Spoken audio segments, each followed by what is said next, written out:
Hi all, welcome and welcome back to my channel.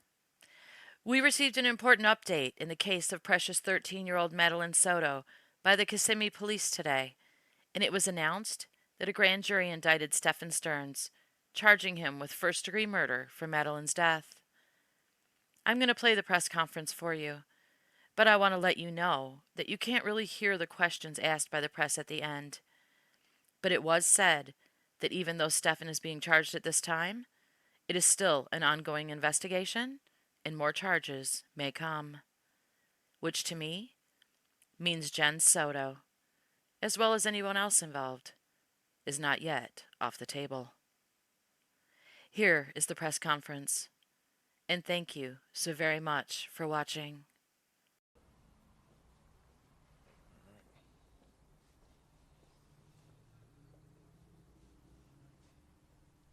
All right. Just a little bit, sorry. All right, good afternoon, everyone. Thank you for coming. Today, the Kissimmee Police Chief and myself are here to provide an update on the death investigation on 13-year-old MADELINE SOTO, who was reported missing back on February 26th of this year and discovered dead 4 days later. I know the community and the media have been anxious for us to give an update on this case, and this is an opportunity for us to do that. For the last 7 weeks, 7.5 weeks actually, the Kissimmee Police Department and my office have been working closely to go over every piece of evidence that we could gather in this case. It was a voluminous and a lot of evidence to get through during that time, but we were successful in getting through it and making sure that we were able to provide the best case we could.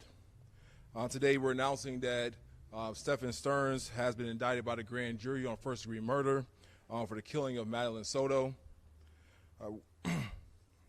We presented the case to the grand jury. They returned an indictment earlier today. There has been some questions as related to the length of investigation. I just want to let you know again that my office and the Kissimmee Police Department have been working vigilantly in making sure that we had every opportunity to get every piece of evidence that we could. I want to thank the Kissimmee Police Department and their tireless efforts. They've done an amazing job in the heavy lift that we've asked them to do, as well as the prosecutors that have been assigned to this case and making sure that we got every piece of evidence reviewed and gathered in this case.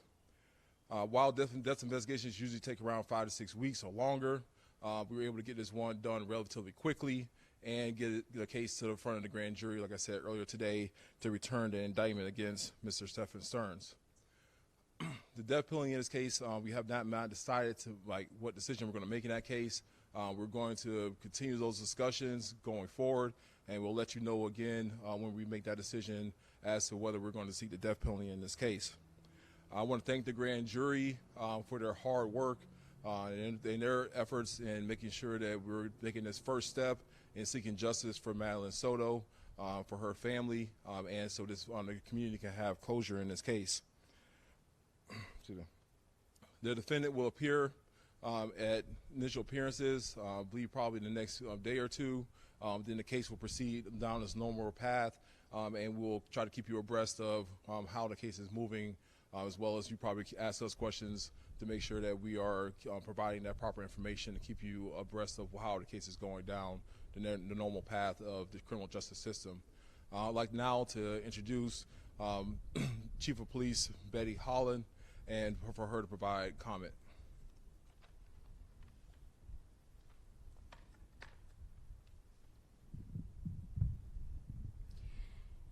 Thank you, State Attorney Mr. Bain. Good afternoon, everyone. I want to thank the investigators and the other agencies that assisted us in uncovering the evidence to move forward with this case. We know this case has gained significant public attention because MADELINE had just celebrated her 13th birthday and was just a child. The evidence shows an individual that was entrusted to keep MADELINE safe made calculated moves to dispose MADELINE's belongings and place her body in a wooded area before she was ever reported missing. For the 4 days following her disappearance, the entire community was actively looking to find MADELINE safe and alive. Tragically, on March 1st, MADELINE's remains were found. Our detectives have worked tirelessly to piece together the events leading up to Madeline's disappearance and death. With the collaboration of the state's attorney's office, we prepared the case for the grand jury that was heard today. The grand jury determined that our department secured enough evidence to obtain a first-degree murder indictment. We appreciate each grand jury member for their careful consideration. We want to thank the diligent work of the state's attorney's office, the medical examiner's office, and our other law enforcement partners who assisted with this investigation. Your expertise and dedication were instrumental in uncovering the truth.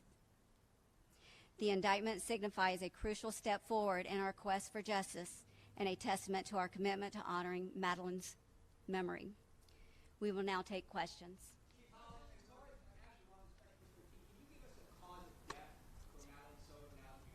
Right, I'm going to defer to the state's attorney. Good afternoon. Although an indictment has been returned this afternoon, it is still an open and ongoing criminal investigation. So much of this information cannot be disclosed until Mr. Stern's attorney, if he does so, elects to participate in discovery, and then all of you in the media know how to go about seeking information through public records.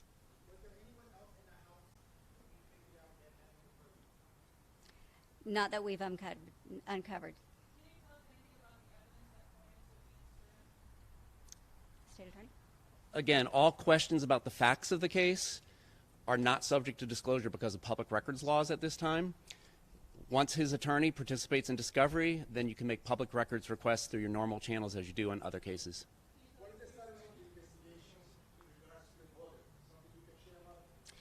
At this time, the only person being charged is Stephan Stearns. And again, this is not over. There is an ongoing investigation to uncover more evidence, and therefore we can't comment. There's going to be the same response on any question about the facts of the case.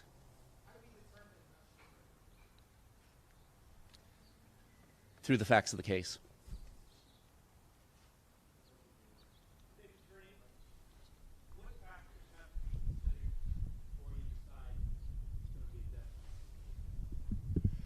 So with any death case that is reviewed by my office, when it's determined to be a homicide, we have to look at the statutory aggravating factors that are laid out in our Florida law. Once we've determined that we have sufficient evidence to prove those factors to the proper evidentiary standard, then we had to have to talk about whether this is a death penalty case. And that's a discussion that we're still going to be having for the next couple of weeks to make sure that we're making a legal decision that's appropriate in this case. Leading up to this, have there been any discussions with Mr. Stearns, considering there's so many other factors there with people you guys are looking into? Has he decided to participate in your investigation? I'll leave that for Mr. Will. Cannot comment on whether Mr. Stearns has been doing anything. He has counsel. And as far as plea offers, no, there are no plea offers made on the open case.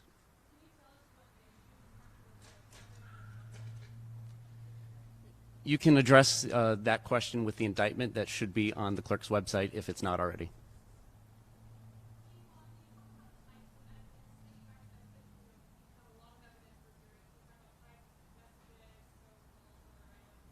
I'm going to have to defer to the state's attorney. Sorry. Again, any question about the facts of the case, it's going to be the same answer. Once his attorney participates in discovery, the public records laws change, and you all will be able to get a lot of that information.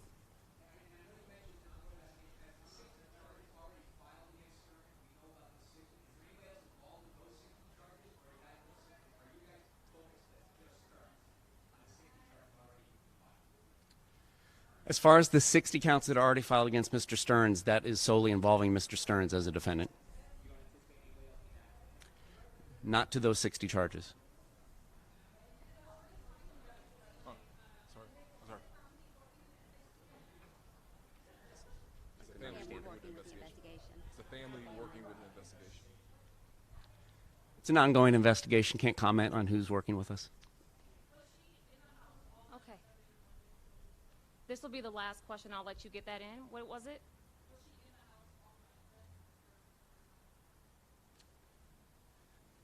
It's facts of the case. Can't comment on it. So thank you all so much for coming out today. If you need this gentleman's name, it is Will J, W-I-L-L-J-A-Y. He is our homicide unit chief for the state attorney's office for the 9th Judicial Circuit. Thank you all so much for coming out today.